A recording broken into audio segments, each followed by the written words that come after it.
Hello friends, welcome to DS classes. और आज हम स्टार्ट करते हैं क्लास 10th एक्सरसाइज मैथमेटिक्स यानी एक्सरसाइज 13.1। ठीक है, तो क्वेश्चन नंबर 1, 2, 3 और 4 मैंने पिछले दो वीडियो में कवर करा दिए। तो इस वीडियो में हम कवर करने वाले हैं क्वेश्चन नंबर 5 और 6।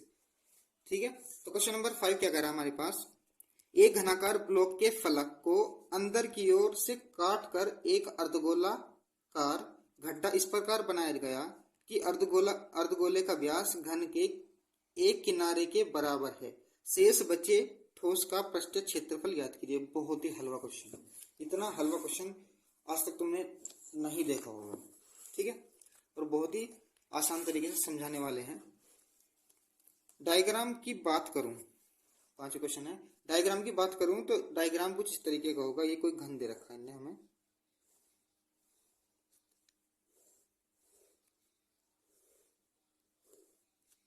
ये कोई इसने हमें घन दे दिया।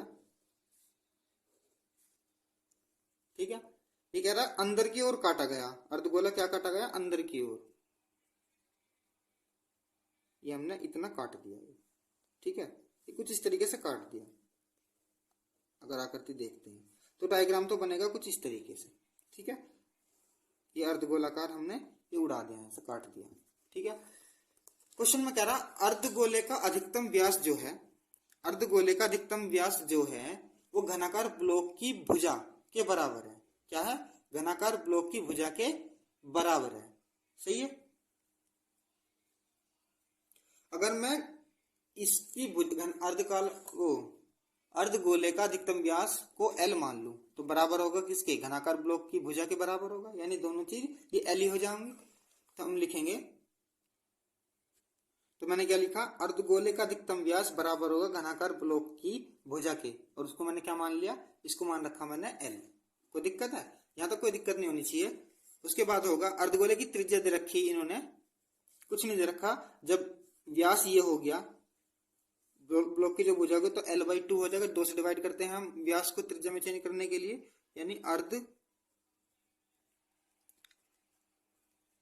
अर्धगोले की त्रिज्या कितनी होगी? त्रिज्या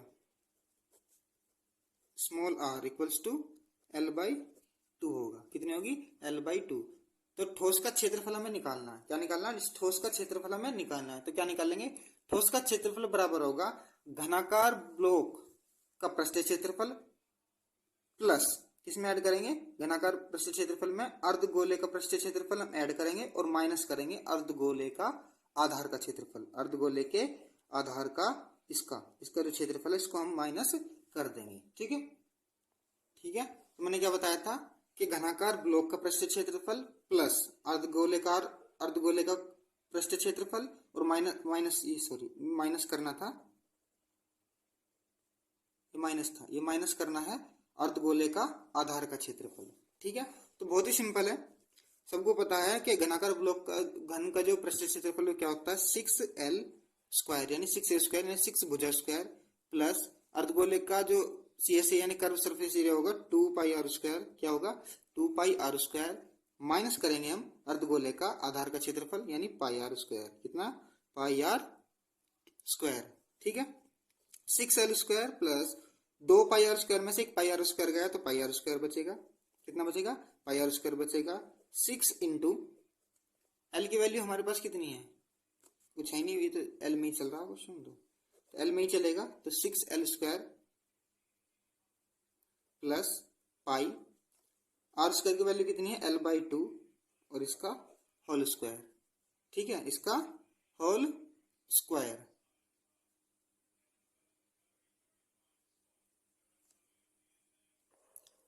थोड़ा और सोल्व कर लेंगे तो 6L² प्लस पाई L² बटे 4, पाई L² बटे 4। तो इन दोनों में से कॉमन आ रहा हमारे पास L²। तो कितना बचेगा? ये बचेगा 6 प्लस π/4। 6 प्लस π/4 हमारे पास ये बचेगा, जो इस क्वेश्चन का रिक्वायर्ड आंसर हमारे पास होगा। ठीक है, ये हो गया हमारे इस क्वेश्चन का रिक्वायर्ड आंसर।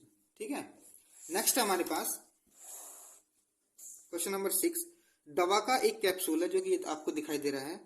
एक बेलन के आकार का है, बेलन के आकार का ही दिखाई दे रहा है, जिसके दोनों सिरों पर एक एक अर्धगोला लगा हुआ है, आकृति में दिखाई दे रहा। पूरे कैप्सूल की लंबाई 14 mm है और उसका व्यास 5 mm है। इसका पृष्ठीय क्षेत्रफल ज्ञात करना। क्या करना? इसका पृष्ठीय क्षेत्रफल हमें इसको ज्ञात करके हमें दिखाना है। तो पृष्ठीय क्षेत्रफल क्या लिखेंगे? जो क्वेश्चन में दिया सबसे पहले वो निकाल लो। तो पहले डायग्राम ही समझ लो। कोई बेलनाकार आकार का जो कैप्सूल है वो दे रखा है इन्होंने।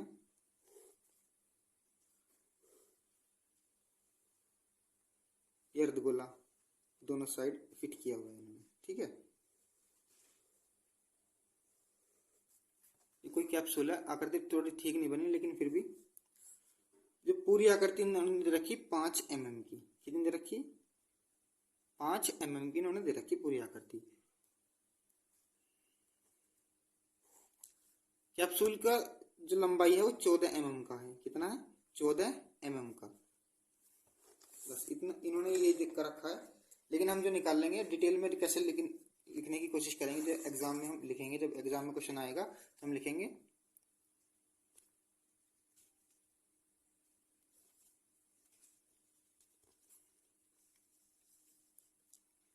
क्या दे रखा? बेलन की त्रिज्या सबसे पहले निकालते हैं हम। कितनी? बेलन की त्रिज्या कितने mm का दे रखा? तो व्यास पूरा 5 mm का व्यास दे रखा था। 2 से डिवाइड कर देंगे त्रिज्या में चेंज करने के लिए सेंटीमीटर। 2 से डिवाइड करने के बाद मिलता है हमें 2.5 mm मिलता है, मिलीमीटर, ठीक है। अब बेलनाकार भाग की लंबाई निकालते हैं। कितने निकालते हैं? बेलनाकार भाग की लंबाई बराबर कितनी होगी? टोटल कितनी थी हमारे पास?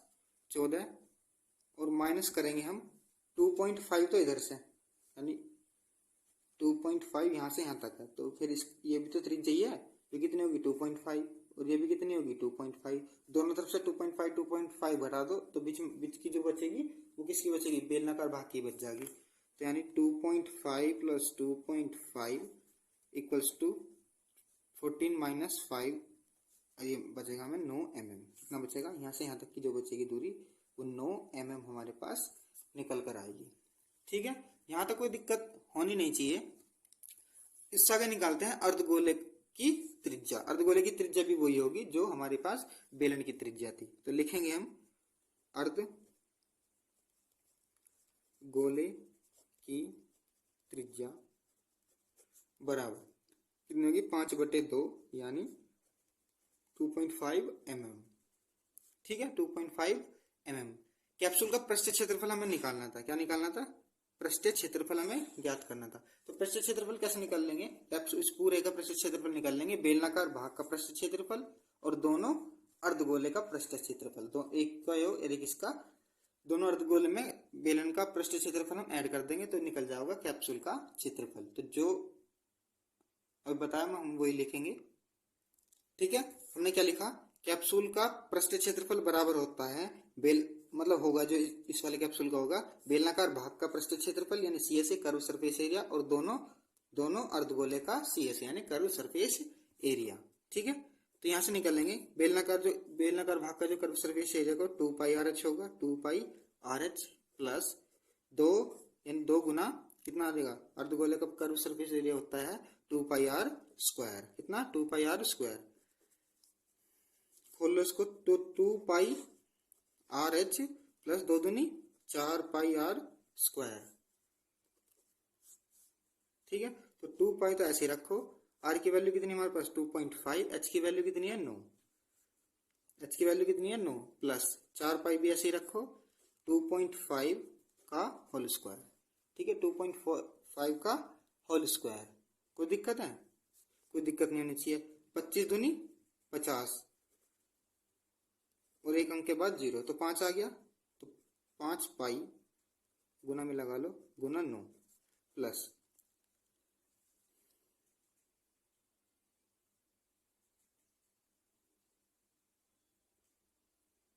25 का स्क्वायर करेंगे तो हम कितना आएगा हमारे पास? सॉरी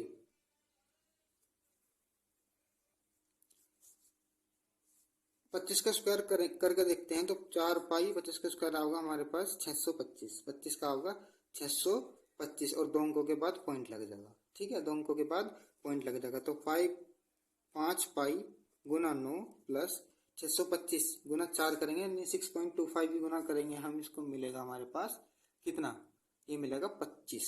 कितना मिलेगा, 25 पाई। आप करके देख सकते हैं। ठीक है, आप करके हम देख सकते हैं 2500 मिलेगा लगभग। 625 की गुना 4 में करेंगे तो आपको मिलेगा 2500, 2 अंकों के बाद पॉइंट मिल जाएगा तो ये हमारा 25 ही बचेगा। ठीक है, तो 9 पंजे 45 पाई प्लस 25 पाई बराबर 45 पाई और 25 पाई कितना हो गया, ये हो गया हमारे पास 70 पाई। कितना हो गया, 70 पाई। यहाँ से पाई की वैल्यू पुट कर देंगे, 70 इंटू 22/7 कितना आ गया, 22/7। 7 नहीं 70 यानी 10 से कटेगा तो ये आ गया 22,